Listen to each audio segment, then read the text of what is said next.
Sorry म्हणायचं, पुन्हा चुकायचं, पुन्हा सॉरी म्हणायचं, पुन्हा तीच चूक रिपीट. तुमच्या बाबतीत असं होत आहे का?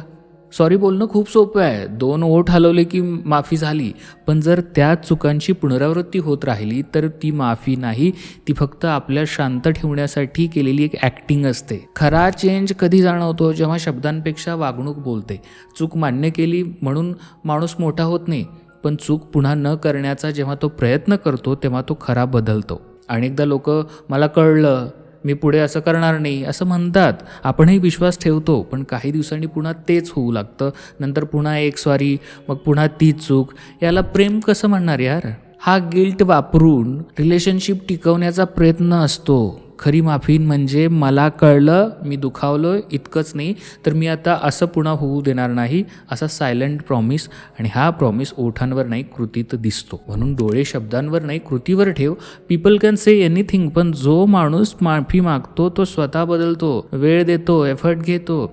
एक गोष्ट लक्षात ठेवा, माफीनंतर बदल होत नसतील तर त्या नात्यामध्ये ग्रोथ होत नाही. तुमच्या नात्यामध्ये असे काही प्रॉब्लेम्स येत असतील, सल्ला घ्यायचा असेल तर माझा पेड काउन्सिलिंग कॉल बुक करू शकता. अधिक माहितीसाठी व्हॉट्सअप करा 8010093939 या क्रमांकावर.